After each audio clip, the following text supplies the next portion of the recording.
Hai sahabat-sahabat channel Sabar Talks. Bayangkan, hanya 1 jam sebelum akad, di balik pintu sebuah rumah, seorang pengantin wanita yang tengah menanti hari bahagianya, justru mendengar rencana busuk calon suami dan mertuanya sendiri.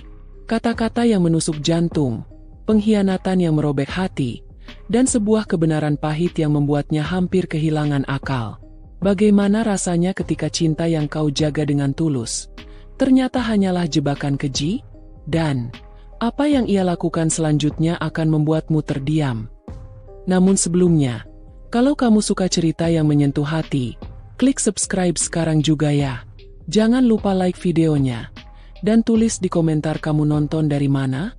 Siapa tahu, ada teman satu kota di sini. Dan sekarang, mari kita mulai kisah hari ini.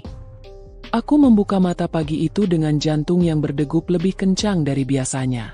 Cahaya matahari menembus celah jendela kamarku, membuat suasana tampak begitu hangat. Hari ini adalah hari yang selama ini selalu aku bayangkan. Hari yang katanya akan menjadi titik balik dalam hidupku. Hari akad. Hari ketika aku resmi menjadi istri dari seorang lelaki yang selama ini kupercaya bisa menjadi imamku, Andi. Di ruang tamu rumahku, aku mendengar suara riuh rendah. Saudara-saudaraku, tetangga, dan keluarga besar sudah sibuk mempersiapkan segala sesuatunya. Suara kursi yang digeser, aroma masakan dari dapur yang begitu harum, dan tawa kecil anak-anak kecil yang berlarian, semuanya membuat suasana terasa ramai. Aku duduk di depan meja rias. Wajahku sudah mulai disentuh oleh tangan-tangan lembut perias yang berusaha membuatku tampak sempurna.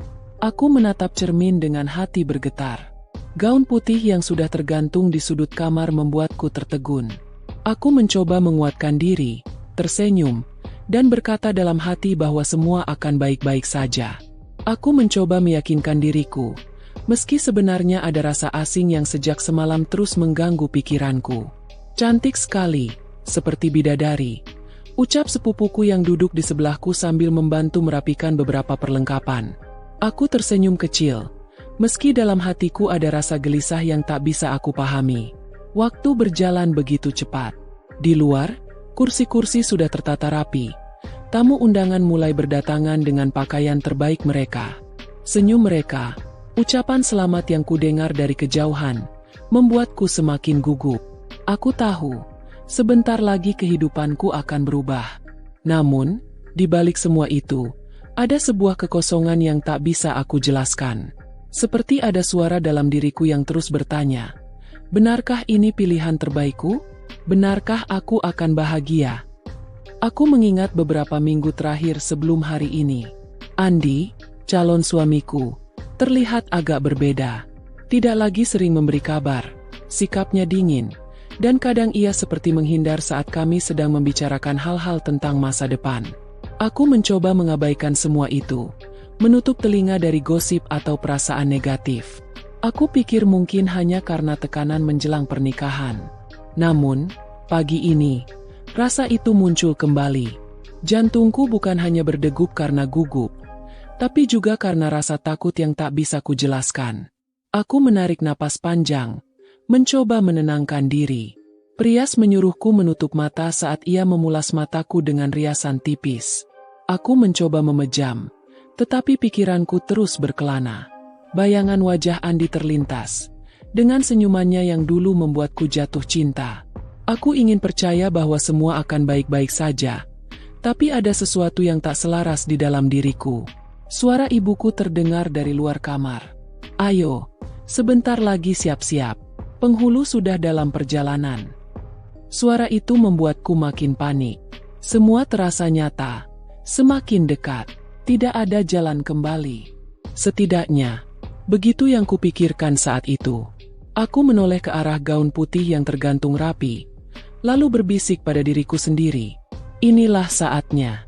Aku harus bahagia. Aku harus yakin.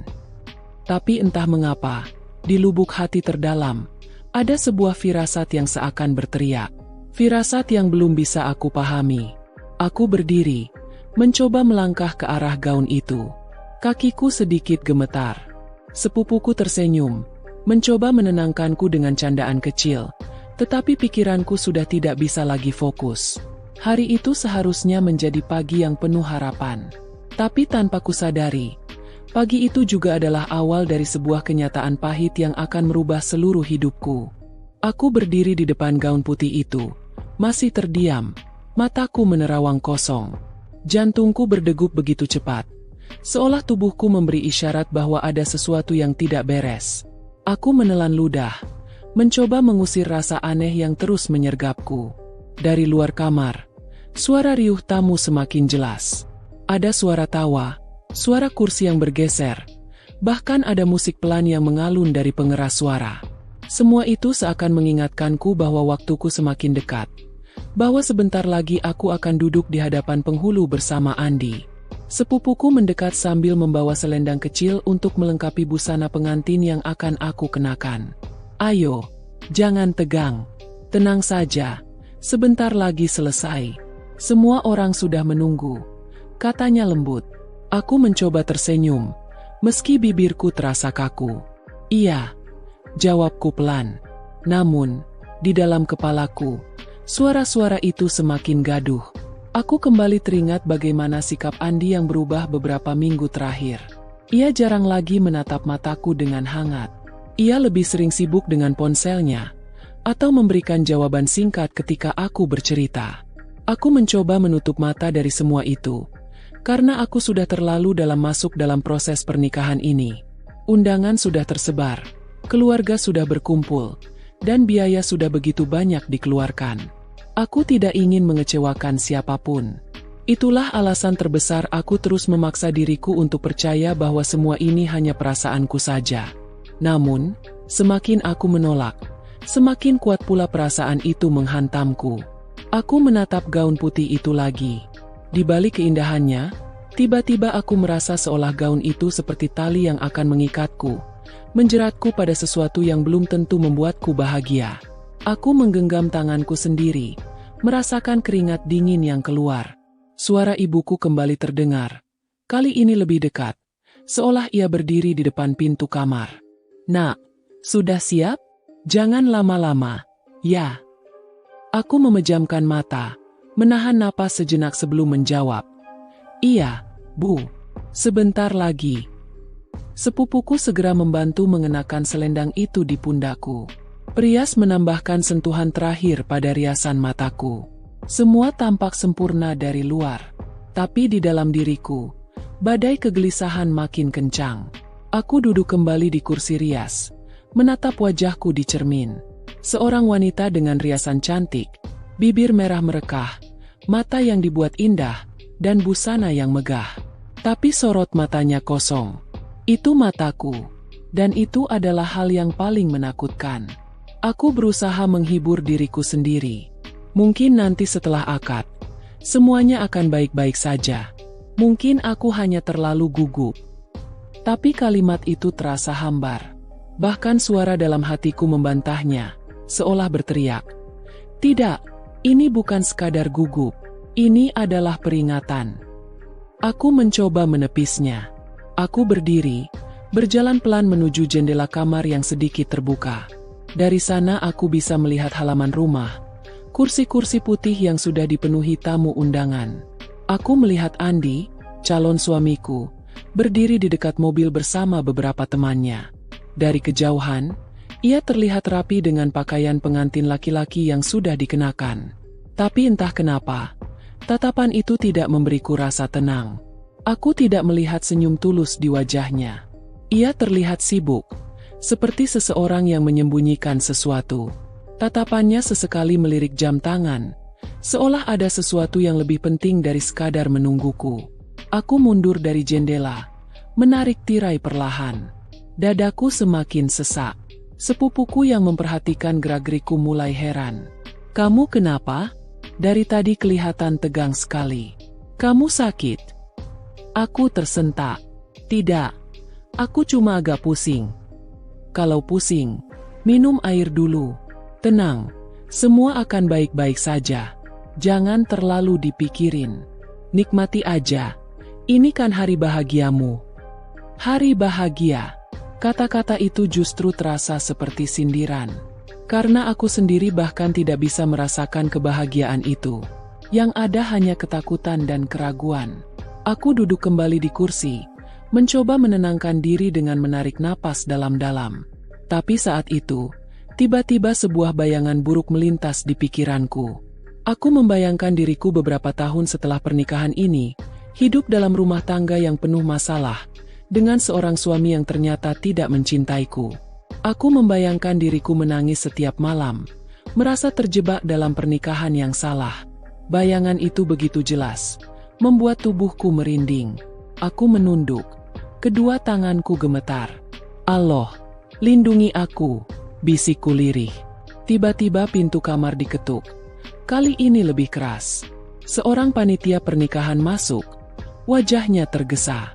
Mbak, sebentar lagi waktunya. Penghulu sudah tiba. Semua orang sudah siap. Sepupuku langsung sigap, membenarkan posisi jilbabku, memastikan gaunku tidak kusut. Semua orang tampak panik, kecuali aku. Aku malah semakin bingung, semakin tidak tahu harus bagaimana. Aku melangkah pelan menuju pintu. Jantungku terasa mau meledak. Setiap langkah terasa begitu berat. Begitu aku berdiri di depan pintu, tiba-tiba ada suara lirih dalam diriku yang berbisik keras. Jangan lakukan ini. Jangan. Aku terhenti. Nafasku semakin memburu. Aku menoleh ke sepupuku. Wajahku pucat. Aku nggak tahu harus bagaimana. Suaraku gemetar. Sepupuku mengernyitkan dahi. Bingung. Maksudmu apa? Aku menggigit bibir. Mencoba menahan air mata yang hampir jatuh. Aku takut. Aku benar-benar takut. Sepupuku berusaha menenangkanku. Menggenggam tanganku erat. Tenang. Semua pengantin pasti merasa gugup. Itu normal. Jangan dipikirin yang aneh-aneh. Kamu hanya terlalu panik. Aku mengangguk. Meski hatiku menolak. Aku tahu ini bukan sekadar gugup biasa. Ini jauh lebih dari itu. Dan saat aku berdiri di sana, tepat di depan pintu, aku sadar bahwa aku tidak bisa lagi mengabaikan perasaan ini. Ada sesuatu yang menunggu di luar sana, sesuatu yang akan membuka semua kebenaran. Aku menatap pintu itu lekat-lekat, seolah di baliknya ada rahasia besar yang menanti untuk terungkap. Aku tidak tahu bagaimana, tapi aku merasa bahwa langkah kecilku keluar dari kamar ini akan membawa hidupku ke arah yang sama sekali tidak pernah kubayangkan. Hari itu, di tengah suara riuh pernikahan yang sedang berlangsung, aku berdiri di ambang pintu dengan hati yang hancur. Dan aku tahu, semua yang kutakutkan sebentar lagi akan menjadi nyata. Langkahku terasa berat ketika akhirnya aku keluar dari kamar, melewati lorong rumah menuju halaman belakang. Aku berniat sekadar mencari udara segar, menenangkan diri, atau mungkin sekadar menjauh dari keramaian agar kepalaku tidak semakin pusing. Aku berjalan perlahan, mencoba menenangkan napas. Namun, baru beberapa meter dari kamar, aku mendengar suara samar. Suara seorang lelaki. Aku berhenti sejenak. Aku mengenal suara itu. Itu suara Andi. Aku menahan langkah. Jantungku berdetak lebih cepat. Ia tidak sendirian. Ada suara perempuan yang ikut berbicara. Aku mengenal suara itu juga. Suara calon mertuaku, Ibu Andi. Suara mereka terdengar jelas dari ruang tamu kecil yang pintunya sedikit terbuka. Awalnya aku hanya ingin berlalu. Aku tidak ingin menjadi calon istri yang mencurigai pasangan. Tapi ada sesuatu dalam nada bicara mereka yang membuatku terpaku. Nada suara rendah, penuh bisikan, seolah sedang menyembunyikan sesuatu. Aku mendekat perlahan. Langkahku begitu hati-hati agar tidak terdengar. Jantungku hampir melompat keluar ketika akhirnya aku bisa mendengar dengan jelas percakapan mereka. Tenang saja, Endik. Suara ibunya terdengar lirih, tapi penuh keyakinan. Sebentar lagi akad. Setelah sah, semua akan lebih mudah. Tabungan dan warisannya pasti jadi milikmu. Kamu tinggal sabar sedikit saja. Tubuhku langsung kaku. Mata dan telingaku seakan tidak percaya dengan apa yang baru saja kudengar. Urat di leherku menegang. Dadaku terasa sesak. Andi menjawab pelan. Suaranya dingin. Iya, Bu. Tapi setelah itu aku nggak mau lama-lama sama dia. Aku nggak cinta sama sekali. Aku cuma gak enak kalau langsung ninggalin. Biar nanti ada alasan buat pisah. Kakiku bergetar. Rasanya seperti ada palu besar yang menghantam kepalaku.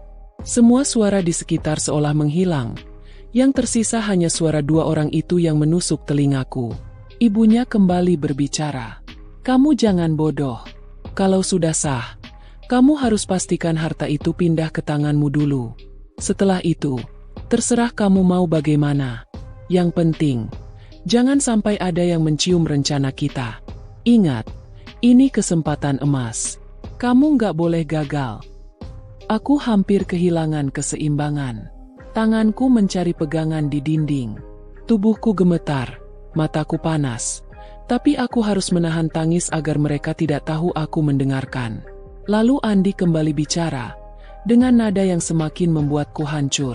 Aku ngerti, Bu. Tenang saja. Aku akan pura-pura baik di depan dia dan keluarganya. Setelah semuanya kelar, aku bisa cari alasan untuk menceraikannya. Aku nggak mau terikat lama-lama. Dadaku terasa diremas. Suara itu, suara lelaki yang selama ini kupuja, ternyata begitu menusuk. Kata-kata yang keluar darinya bukan lagi janji manis, tapi belati yang menusuk jantungku. Aku tidak lagi bisa menahan air mata. Tetesan itu jatuh, tapi aku buru-buru mengusapnya. Aku takut suara isak tangisku terdengar. Aku mundur perlahan. Langkahku goyah. Nafasku tersengal. Seakan udara tidak lagi mau masuk ke paru-paruku. Hatiku berteriak. Allah, apa ini benar? Apa aku sedang bermimpi buruk? Tapi tidak. Ini nyata. Aku baru saja mendengar dengan telingaku sendiri bagaimana rencana busuk calon suamiku dan mertuaku. Aku berbalik, berlari kecil menuju kamar. Sepupuku yang masih menunggu di sana terkejut melihat wajahku yang pucat pasi. Astaga, kamu kenapa? Kamu kelihatan kayak habis lihat hantu. Aku tidak bisa menjawab. Bibirku keluh. Suaraku hilang. Aku hanya bisa duduk di kursi rias dengan tubuh gemetar. Tangisku akhirnya pecah. Sepupuku panik. Ia buru-buru menutup pintu kamar agar orang lain tidak mendengar. Ada apa? Cerita sama aku. Katanya memegang bahuku. Aku menggeleng keras. Air mataku terus mengalir. Aku tidak tahu harus mulai dari mana. Suara Andi dan ibunya terus terngiang di kepalaku, berputar-putar seperti kaset rusak. Aku memeluk tubuhku sendiri, mencoba menahan rasa sakit yang begitu menghancurkan. Aku tidak percaya, lelaki yang selama ini kuanggap penyelamat justru merencanakan kehancuranku. Sepupuku kembali mengguncang bahuku. Kamu jangan bikin aku bingung. Ada apa sebenarnya? Aku mengangkat wajahku perlahan, mataku merah. Dengan suara yang hampir tidak terdengar, aku berbisik. Aku dengar mereka, Andi dan ibunya. Mereka cuma mau hartaku. Sepupuku terdiam, matanya membesar. Apa? They're planning everything. Setelah akad, mereka mau ambil semua harta keluarga, tabungan, bahkan warisanku. Habis itu, Andi mau ceraikan aku.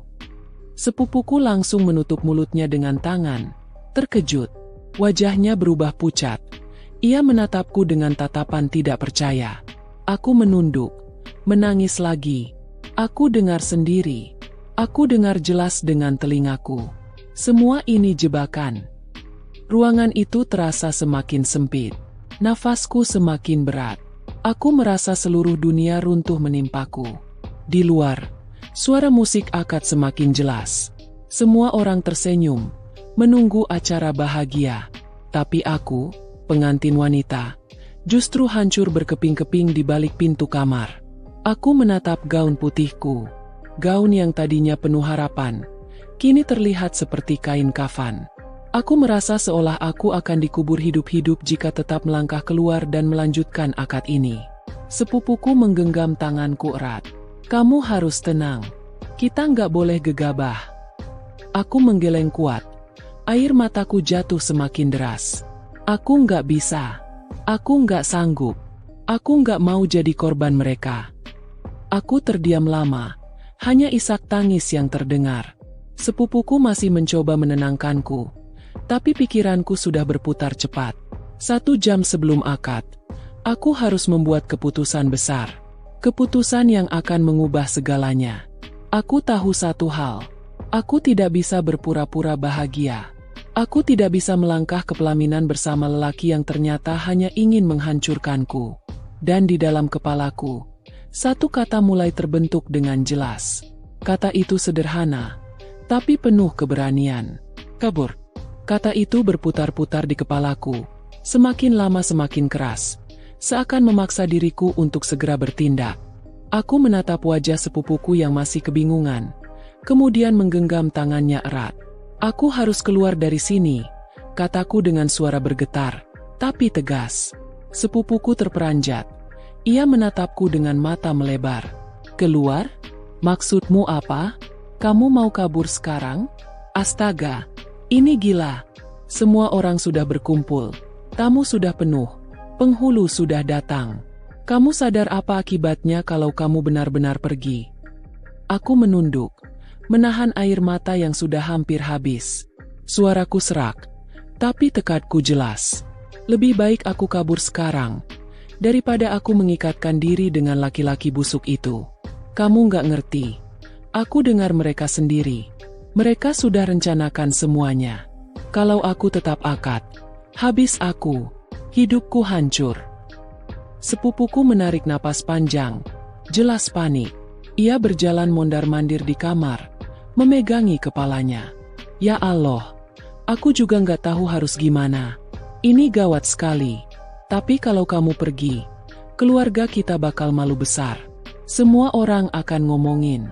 Nama baik keluargamu bisa jatuh. Aku menatapnya dengan mata sembab. Nama baik bisa diperbaiki.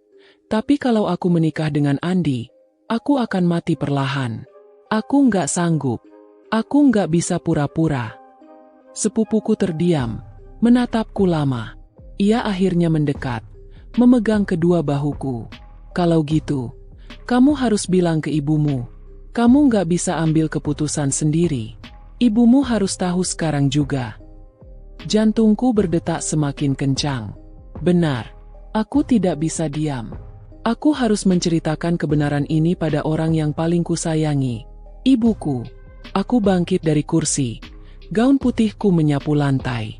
Aku berjalan dengan langkah gemetar menuju pintu kamar. Sepupuku mengikutiku dengan wajah cemas. Aku membuka pintu perlahan, memastikan tidak ada orang yang memperhatikan. Lorong itu terasa panjang dan sepi, tapi suara musik dari luar semakin jelas, menandakan acara sebentar lagi akan dimulai. Aku melangkah cepat, menahan air mata agar tidak terlihat orang lain. Akhirnya aku menemukan ibuku di dapur belakang, sedang berbicara dengan beberapa saudara. Wajahnya tampak lelah, tapi tetap tersenyum, berusaha menjaga suasana. Aku langsung mendekatinya, menarik tangannya. Bu, suaraku bergetar. Ibuku menoleh, kaget melihat wajahku yang berantakan. Astaga, kenapa, Nak? Riasanmu sampai rusak begini. Kamu kenapa? Aku tidak peduli lagi dengan make up. Air mataku jatuh deras. Bu, aku nggak bisa menikah. Aku nggak bisa. Suasana dapur langsung hening. Semua orang menoleh menatapku dengan tatapan terkejut. Ibu buru-buru menggiringku ke sudut ruangan yang lebih sepi, lalu berbisik tajam. Kamu ini kenapa? Jangan bicara sembarangan. Semua orang sudah menunggu. Aku menggenggam tangannya lebih erat. Bu, aku dengar sendiri. Aku dengar Andi sama ibunya ngobrol. Mereka cuma mau hartaku, tabungan kita, warisan. Habis itu mereka mau ceraikan aku. Aku dengar sendiri, Bu. Wajah ibuku langsung berubah. Mata beliau membesar, tubuhnya kaku. Apa yang kamu bilang? Suaranya lirih, tapi penuh emosi. Aku mengangguk cepat. Air mataku jatuh tanpa henti. Aku nggak bohong, Bu. Aku nggak sanggup. Aku nggak bisa hidup dengan orang seperti itu. Ibuku memejamkan mata, mencoba menenangkan diri. Nafasnya berat, wajahnya pucat. Aku tahu, beliau sedang berperang dengan perasaannya. Antara marah, kecewa, dan bingung harus bertindak apa. Beberapa saudara yang ada di dapur mulai berbisik-bisik. Wajah mereka penuh tanda tanya. Aku bisa merasakan tatapan mereka menusuk. Tapi aku tidak peduli. Yang kupedulikan hanya keselamatan hidupku. Ibuku akhirnya membuka mata, menatapku dalam-dalam. Kalau memang begitu, kita batalkan. Aku nggak peduli omongan orang. Aku lebih pilih anakku selamat daripada harus dipaksa masuk jurang. Aku langsung memeluknya erat, menangis di bahunya. Pelukan itu membuatku sedikit lega, meski hatiku masih remuk. Ibuku mengusap kepalaku, mencoba menenangkanku. Namun, keputusan itu bukan tanpa resiko. Aku tahu sebentar lagi kehebohan akan pecah. Dan benar saja, tak lama kemudian, salah seorang panitia masuk ke dapur dengan wajah tegang. Bu, penghulunya sudah siap. Semua orang sudah menunggu. Kok pengantinnya belum keluar juga? Ibuku menoleh ke arah panitia itu, lalu menjawab dengan suara tegas. Batalkan. Panitia itu terperanjat. Matanya melebar. Apa? Batalkan? Astaga, Bu, ini gimana? Semua orang sudah menunggu. Aku hanya bisa menunduk. Air mataku terus mengalir. Suasana dapur berubah kacau. Saudara-saudaraku ribut sendiri. Sebagian bingung, sebagian marah, sebagian mencoba menenangkan. Namun ibuku berdiri tegak. Wajahnya keras. Aku bilang batalkan. Anak saya nggak jadi nikah. Titik. Kalimat itu menggema di telingaku. Keputusan sudah diambil. Tidak ada jalan kembali. Dari luar, suara riuh tamu yang menunggu berubah menjadi bisik-bisik. Orang-orang mulai curiga kenapa acara tertunda. Aku bisa membayangkan wajah Andi dan ibunya yang sebentar lagi akan murka. Aku duduk di kursi kayu dapur. Tubuhku lemas. Perasaanku campur aduk antara lega dan takut. Aku lega karena akhirnya berani berkata jujur. Tapi aku juga takut menghadapi konsekuensinya. Langkah kaki berat terdengar dari luar. Pintu dapur tiba-tiba terbuka keras. Dan di sana berdiri Andi bersama ibunya. Wajah mereka tegang. Mata mereka menyala penuh amarah. Apa maksudnya ini? Suara ibunya melengking tajam, membuat semua orang di dapur tersentak. Kamu bilang apa barusan? Batalkan. Ibuku tidak gentar. Meski wajahnya pucat, beliau berdiri tegak, berhadapan langsung dengan mereka. Betul, saya bilang batalkan. Anak saya tidak akan menikah dengan Andi. Andi melangkah maju, wajahnya merah padam, rahangnya mengeras, napasnya memburu. Tante, ini gila. Semua orang sudah datang. Keluarga kami sudah keluar biaya besar. Apa tante mau mempermalukan kami di depan tamu? Aku yang sejak tadi duduk lemas, langsung berdiri.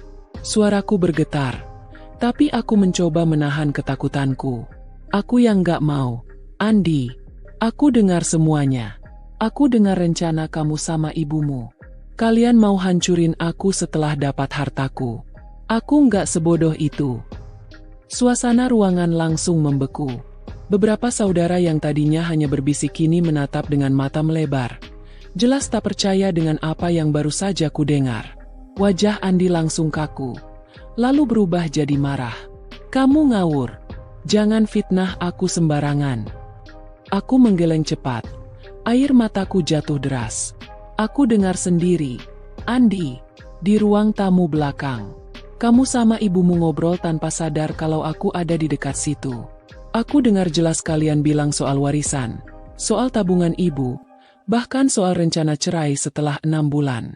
Apa itu bukan bukti cukup? Ibu Andi terperanjat. Wajahnya berubah pucat, lalu merah padam. Sialan, jadi kamu nguping pembicaraan orang tua? Hah? Anak kurang ajar. Kamu nggak pantas jadi menantu saya. Ibuku menepuk bahuku, seakan melindungiku. Suaranya bergetar, tapi penuh wibawa. Sudah cukup. Justru dengan omonganmu barusan, semua orang jadi tahu siapa yang sebenarnya tidak pantas. Andi mengepalkan tinjunya, urat lehernya menegang. Kamu bakal nyesel, Rina. Kamu kira kamu bisa seenaknya batalkan pernikahan ini? Kamu kira harga diriku bisa diinjak begitu saja? Aku menelan ludah. Tubuhku gemetar. Tapi kali ini aku tidak diam. Lebih baik aku dianggap memalukan, daripada aku harus hidup sengsara di tanganmu. Suasana di dapur makin panas. Saudara-saudaraku mulai ribut. Ada yang mencoba melerai, ada yang justru memanas-manasi.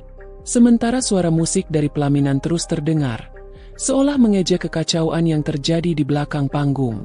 Ibuku akhirnya menggandeng tanganku, menarikku ke belakang.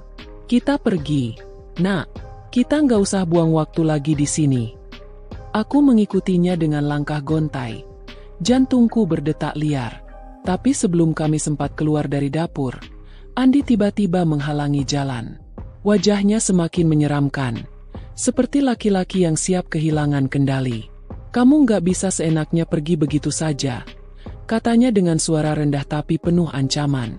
Kalau kamu keluar dari sini, aku pastikan hidupmu hancur. Aku nggak akan diam. Aku bisa bikin orang-orang percaya kalau kamu yang nggak benar. Semua orang akan nyalahin kamu. Ucapan itu menusuk batinku.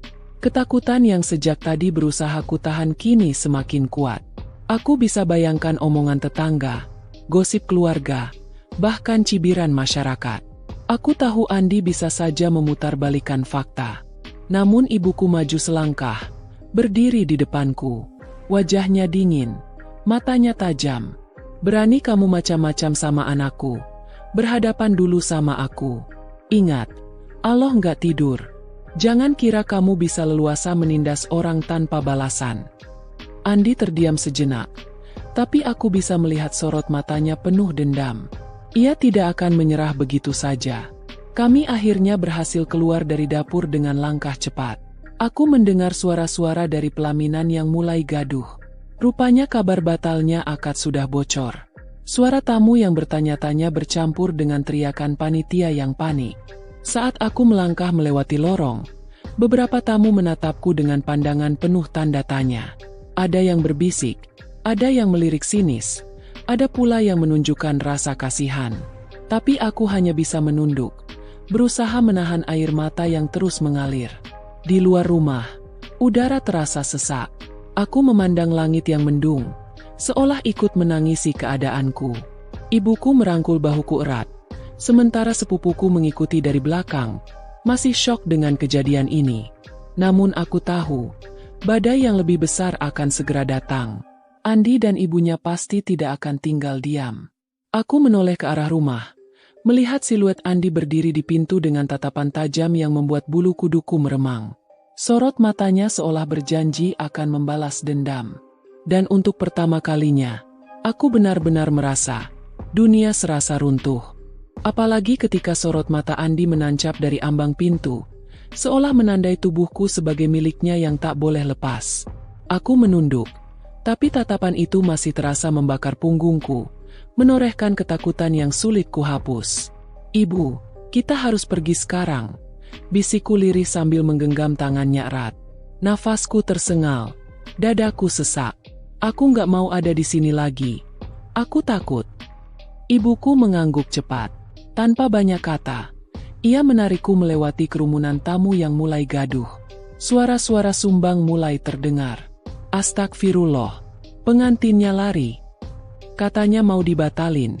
Kok bisa begitu? Memalukan sekali, keluarga mereka. Setiap bisikan menusuk telingaku, membuat langkahku semakin berat. Tapi aku tidak boleh berhenti. Aku harus terus berjalan, meski jalan ini penuh dengan tatapan sinis. Saat kami hampir mencapai pintu gerbang, tiba-tiba suara teriakan keras menggema. Rina, berhenti. Aku menoleh. Jantungku seperti berhenti berdetak. Andi berlari ke arahku. Wajahnya merah padam, diikuti ibunya yang tak kalah beringas. Beberapa saudara dari pihaknya juga ikut berhamburan keluar, membuat suasana semakin kacau. Aku menggenggam tangan ibuku lebih kencang. Bu, cepat. Ibuku menarikku ke arah jalanan. Sepupuku yang sejak tadi setia mengikutiku langsung membuka pintu mobil. Kami buru-buru masuk, Sementara suara langkah-langkah tergesa mengejar dari belakang. Begitu mobil hidup, Andi menghantam kap mobil dengan keras. "Kamu nggak bisa kabur seenaknya. Rina, aku nggak akan biarkan kamu lecehkan keluargaku." Ibuku menoleh ke arah supir. "Gas sekarang." Mobil melaju kencang meninggalkan halaman rumah yang tadi menjadi saksi kehancuran pesta. Dari jendela, aku melihat Andi berlari mengejar. Wajahnya penuh amarah, sementara ibunya menjerit-jerit, menunjuk-nunjuk ke arah kami. Aku terisak keras. Tubuhku gemetar. Sepupuku yang duduk di sebelahku mencoba merangkulku, meski ia sendiri tampak syok. "Sudah, Rin, sudah. Kita jauhkan diri dulu. Nggak apa-apa. Kamu selamat. Itu yang penting." Namun hatiku tidak merasa selamat. Aku merasa dikejar bayangan hitam yang siap menelanku kapan saja. Mobil terus melaju melewati jalan desa yang ramai. Orang-orang menatap heran. Sebagian bahkan menunjuk-nunjuk ke arah mobil kami. Berita batalnya pernikahanku jelas sudah menyebar lebih cepat daripada laju kendaraan ini. Aku menyembunyikan wajah di pelukan ibu, menangis tanpa suara. Air mataku terasa asin, bercampur dengan rasa malu, takut, dan lega yang anehnya datang bersamaan.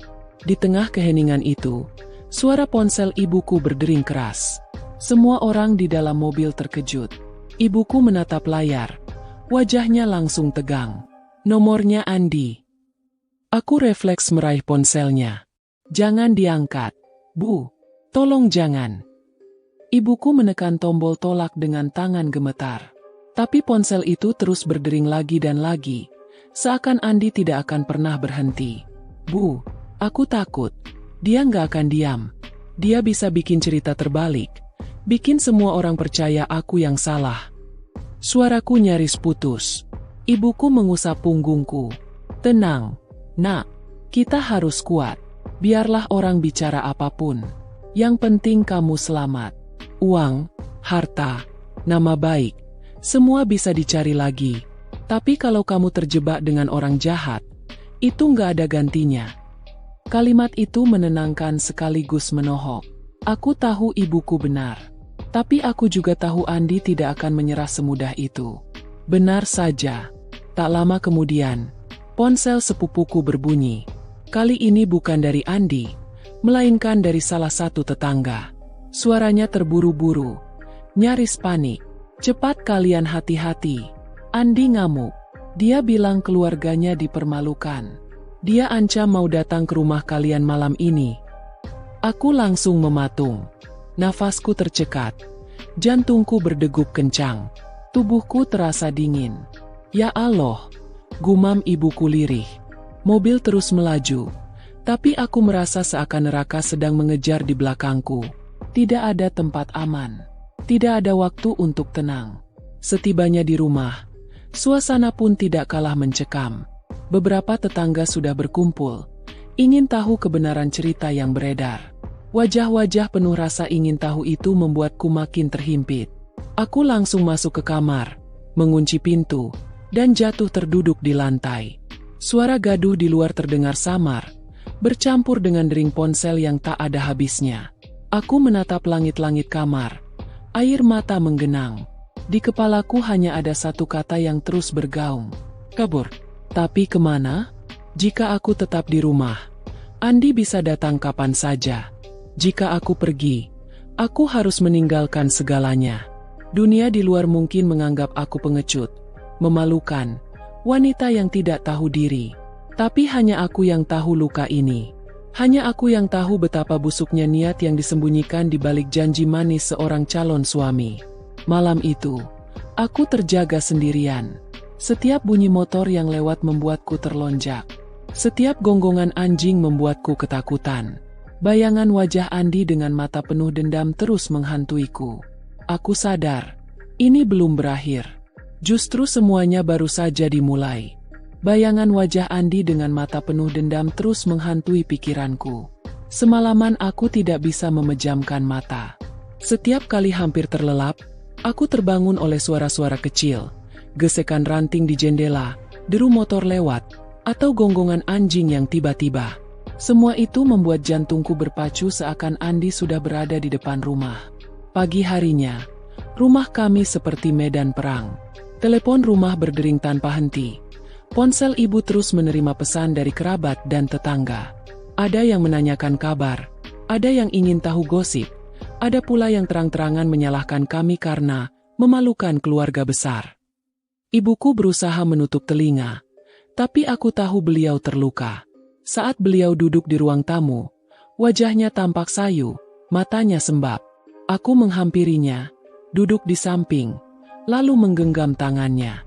Bu, maaf, semua ini karena aku. Kalau aku nggak cerita soal rencana mereka, mungkin akan tetap jalan dan kita nggak dipermalukan. Suaraku parau, penuh rasa bersalah. Ibuku menoleh pelan, menatapku dengan mata berkaca. Jangan pernah minta maaf. Nak, kamu sudah lakukan yang benar. Lebih baik kita dihina orang, daripada kamu hidup sengsara.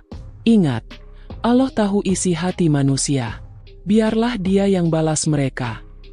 Air mataku jatuh lagi, tapi kali ini bukan karena takut, melainkan karena rasa terharu pada kekuatan ibuku. Beliau tetap tegar meski badai gosip menghantam. Namun, ketenangan itu hanya bertahan sebentar. Siang hari, seorang tetangga datang terburu-buru. Nafasnya terengah, wajahnya pucat. Bu, hati-hati. Andi kelihatan mondar-mandir di ujung gang tadi. Katanya dia cari Rina. Tubuhku langsung kaku. Jantungku berdetak cepat. Rasanya udara di sekitar mendadak menipis. Dia cari aku, Bu, bisikku lirih.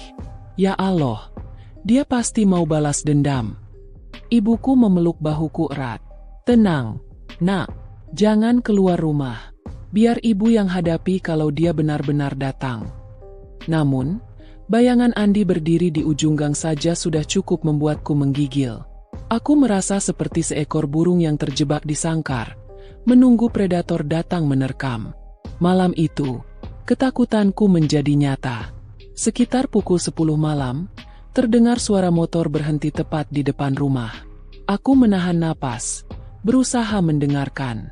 Suara langkah berat mendekat. Lalu, gedoran keras menghantam pintu. Rina, keluar kamu. Jangan sembunyi kayak pengecut. Teriak suara Andi, kasar dan penuh amarah. Tubuhku membeku. Aku menatap ibu dengan mata penuh panik. Ibuku memberi isyarat agar aku tetap di kamar. Lalu beliau melangkah ke depan pintu. Pergi, Andi. Jangan bikin keributan di rumah saya. Suara ibu tegas, meski terdengar gemetar. Namun Andi tidak berhenti. Ia menghantam pintu lagi. Lebih keras. Tante pikir bisa seenaknya mempermalukan keluarga saya. Suruh anak tante keluar sekarang.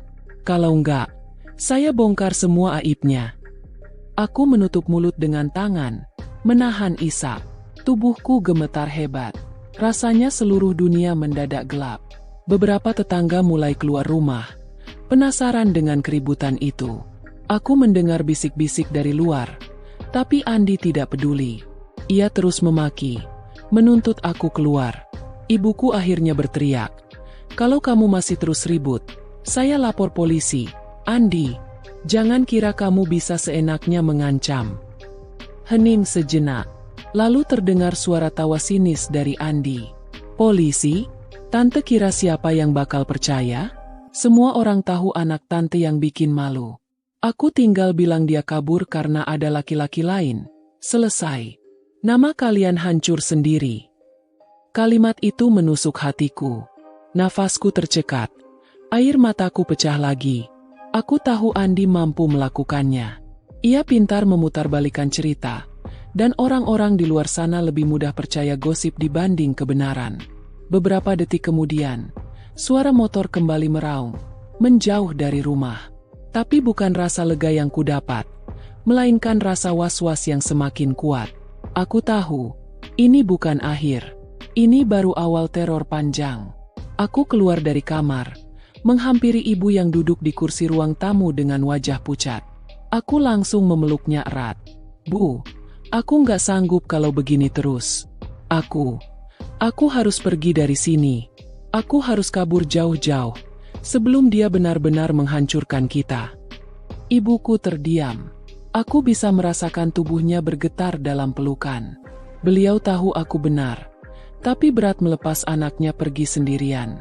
Akhirnya, dengan suara lirih beliau berkata, "Kalau itu yang terbaik, ibu akan relakan. Tapi janji, jangan putus komunikasi dengan ibu. Dimanapun kamu berada, jangan hilang kabar."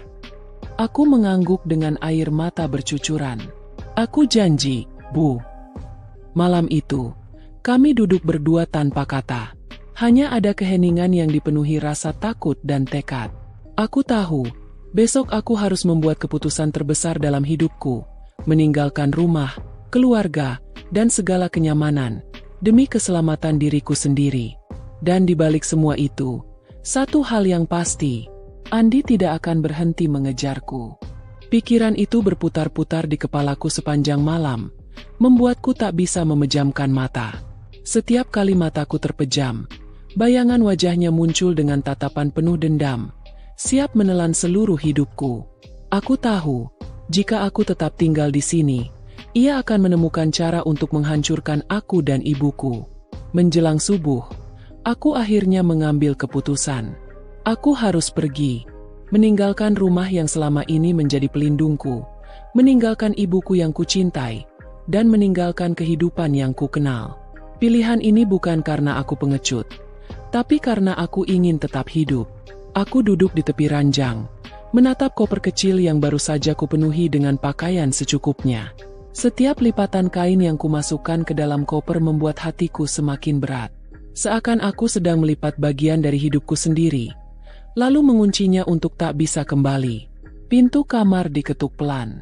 Aku tahu itu ibuku. Beliau masuk dengan wajah sayu, mata yang sembab karena semalaman menangis. "Nak, sudah siap?"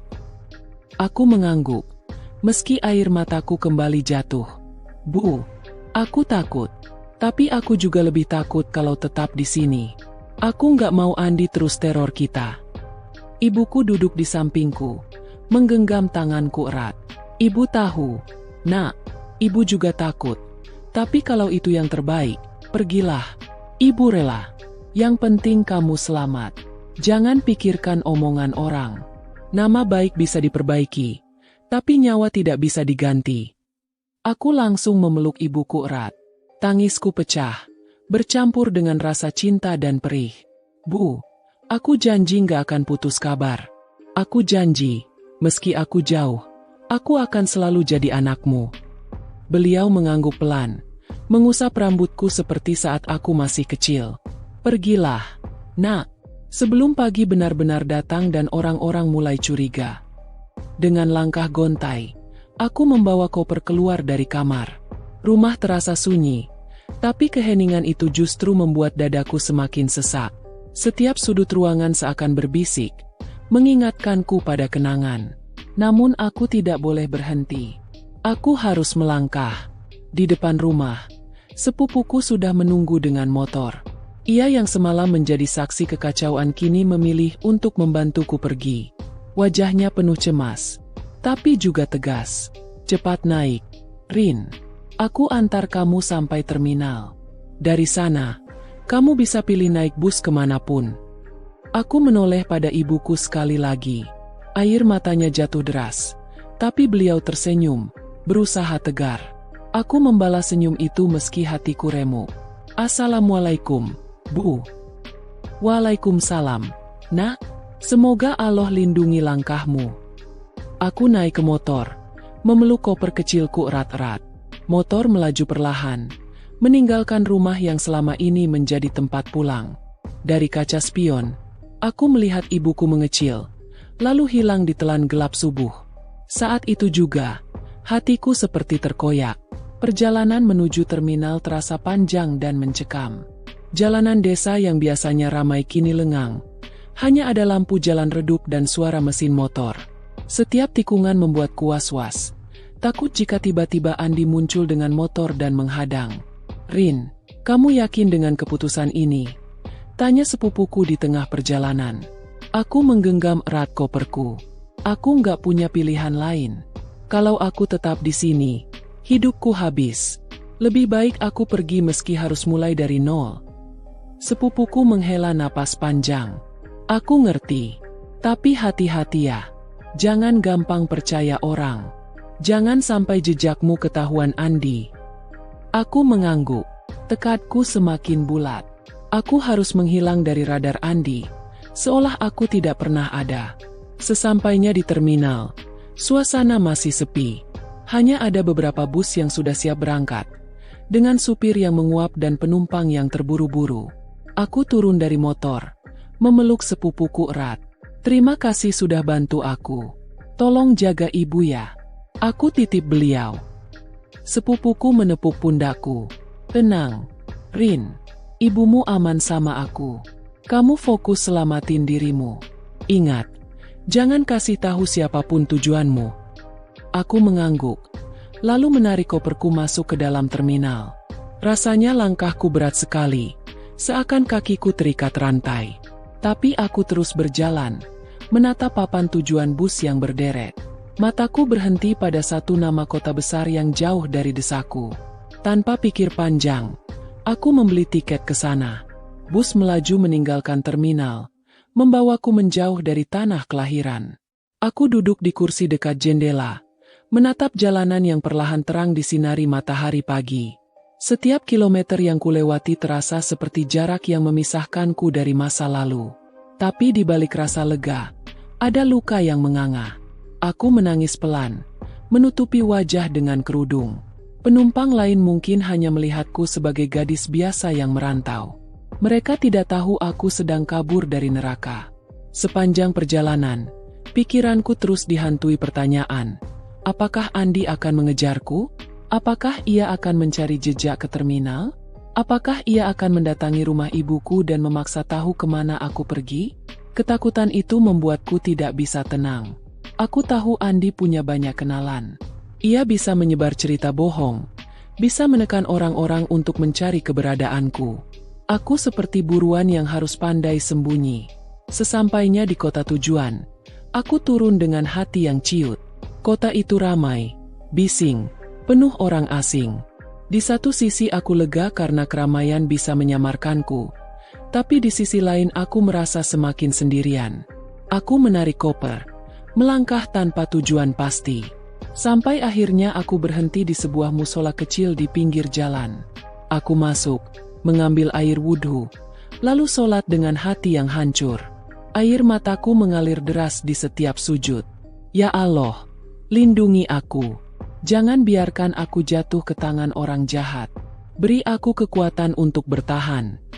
Doa itu kupanjatkan berulang kali. Hanya pada Allah aku bergantung. Karena aku sadar tidak ada lagi tempat aman di dunia ini selain perlindungannya.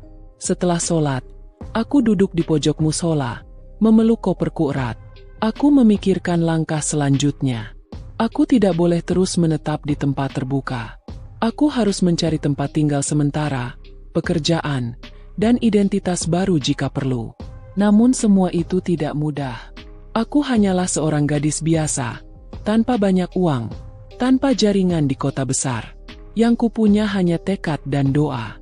Hari demi hari aku jalani dengan hati-hati. Aku mulai bekerja di sebuah warung makan kecil, mencuci piring dan melayani pelanggan. Pemiliknya baik hati, tidak banyak tanya soal latar belakangku. Aku bersyukur, meski hidupku sederhana, aku merasa sedikit aman. Tapi rasa aman itu hanya sementara. Setiap kali ada laki-laki asing masuk warung, aku selalu was-was, takut itu orang suruhan Andi. Setiap kali ada motor berhenti di depan, jantungku berdegup kencang, seakan Andi muncul tiba-tiba. Hidupku menjadi pelarian yang penuh luka. Aku tersenyum di depan orang lain, tapi di dalam aku hancur. Aku makan seadanya, tidur seadanya, dan selalu dihantui mimpi buruk. Namun aku bertahan, karena aku tahu, jika aku menyerah, Andi akan menang. Tapi hidup memang tidak pernah memberi jeda terlalu lama. Pada suatu siang yang terik, ketika aku sedang sibuk mencuci piring di belakang warung, aku mendengar percakapan dua orang pelanggan di meja depan. Masa sih ada pengantin perempuan kabur pas mau akad nikah? Heboh banget di medsos. Katanya calon suaminya anak orang kaya di kampung sebelah. Aku terhenti. Jantungku seketika berdegup kencang. Air di keran terus mengalir. Tapi aku tidak lagi memperhatikannya. Aku tahu mereka sedang membicarakan aku. Iya, aku juga baca. Katanya dia kabur sama lelaki lain. Malu banget keluarganya. Orang tuanya sampai sakit. Katanya. Kakiku gemetar. Cerita itu sudah dipelintir. Semua orang percaya pada versi Andi dan keluarganya. Aku menjadi tokoh jahat dalam cerita mereka. Aku perempuan tidak tahu malu yang kabur dengan pria lain. Padahal kenyataannya aku hanya mencoba menyelamatkan diriku sendiri. Aku buru-buru keluar dari dapur, menunduk agar tidak terlalu mencolok. Untungnya pelanggan itu tidak mengenaliku. Tapi rasa takutku semakin besar. Berita tentangku sudah menyebar. Itu berarti jejakku bisa ditemukan kapan saja. Malam itu aku tidak bisa tidur. Aku berbaring di lantai sempit kos-kosan kecil, menatap langit-langit yang penuh noda lembab. Aku memeluk lututku. Tubuhku gemetar. Bayangan wajah Andi terus menghantui. Ia pasti sedang mencari-cari aku. Ia tidak akan rela harga dirinya jatuh begitu saja. Dan benar saja, keesokan harinya, saat aku sedang menyapu depan warung, seorang pria asing berhenti dengan motor di seberang jalan. Ia menatap ke arahku dengan pandangan tajam. Pandangan itu menusuk, membuatku panik. Aku cepat-cepat masuk ke dalam warung, berpura-pura sibuk. Tapi jantungku serasa mau copot. "Rin, kamu kenapa?" tanya Bu Siti, pemilik warung. Aku menggeleng gugup. "Enggak, Bu. Cuma pusing dikit." Aku tahu aku tidak bisa terus seperti ini. Semakin lama aku di kota ini, semakin besar kemungkinan Andi menemukan aku. Aku harus bergerak lagi, sebelum terlambat. Malamnya, aku menulis surat singkat untuk Bu Siti. Aku berterima kasih atas kebaikan beliau. Tapi aku harus pergi. Aku tidak bisa jelaskan alasannya. Aku tinggalkan sedikit uang hasil kerja. Lalu aku berkemas lagi. Aku keluar dari kos dengan langkah hati-hati. Jalanan sudah sepi. Aku menarik koper kecilku sambil menahan tangis. Hidupku berubah jadi pelarian tanpa henti. Aku seperti buruan yang terus dikejar. Tidak pernah benar-benar bebas. Aku naik bus malam menuju kota lain. Kali ini aku sengaja memilih kursi paling belakang, menutup wajah dengan kerudung lebar. Aku tidak ingin ada orang yang terlalu memperhatikanku. Di perjalanan, aku sempat tertidur, tapi mimpi buruk membangunkanku. Aku bermimpi Andi berdiri di depan bus. Wajahnya gelap, menatapku dengan senyum licik. Aku terbangun dengan tubuh berkeringat. Napas tersengal. Aku menatap keluar jendela. Jalanan gelap. Hanya sesekali lampu jalan menyala. Aku merasa benar-benar sendirian. Tapi aku tidak boleh menyerah. Aku harus terus melangkah. Meski dunia seakan menolakku. Sesampainya di kota baru, aku kembali memulai dari nol. Aku bekerja serabutan. Kadang jadi penjaga toko. Kadang jadi buruh cuci. Aku belajar untuk tidak terlalu dekat dengan siapapun. Aku takut, jika aku membuka diri, mereka akan bertanya terlalu banyak dan akhirnya jejakku tercium lagi. Namun sebesar apapun aku berusaha bersembunyi, kabar itu tetap menyusulku. Suatu sore, saat aku membeli sayur di pasar, aku mendengar dua pedagang membicarakan hal yang sama. Tentang pengantin perempuan yang kabur, tentang keluarga kaya yang dipermalukan. Aku berjalan cepat meninggalkan pasar. Wajahku pucat. Keringat dingin membasahi pelipis. Rasanya dunia semakin mengejarku, tidak memberiku ruang untuk bernapas. Dan aku tahu, di balik semua gosip itu, Andi ada di balik layar. Ia menyebarkan cerita bohong kemana-mana, membuat citraku hancur agar ia bisa lebih mudah menekanku jika suatu hari berhasil menemukan aku. Malam itu, aku duduk di jendela kamar kos yang baru. Lampu jalan temaram menyinari wajahku. Aku menangis sejadi-jadinya. Aku lelah. Aku ingin berhenti berlari. Tapi aku juga tahu, aku tidak boleh kembali. Tiba-tiba ponselku bergetar. Nomor tidak dikenal muncul di layar. Aku ragu-ragu, tapi akhirnya mengangkat. Suara di seberang membuat darahku membeku. "Rin, kamu pikir bisa lari selamanya dariku?" Itu suara Andi. Tanganku gemetar. Ponsel hampir terjatuh.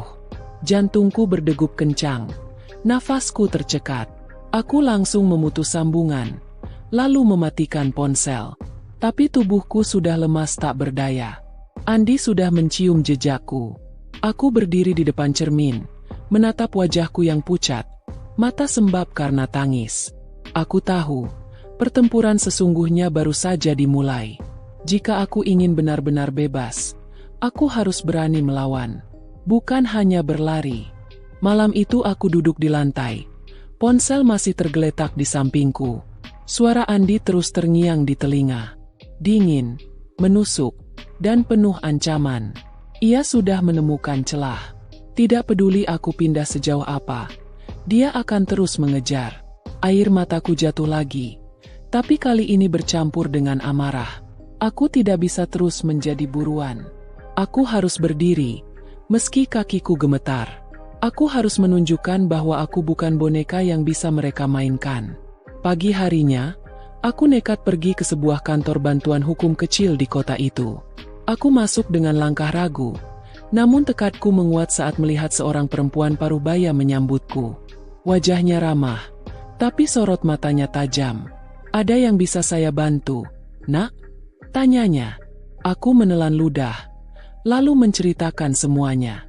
Tentang pernikahan yang batal, rencana busuk Andi dan keluarganya, pelarian panjangku, hingga teror telepon semalam.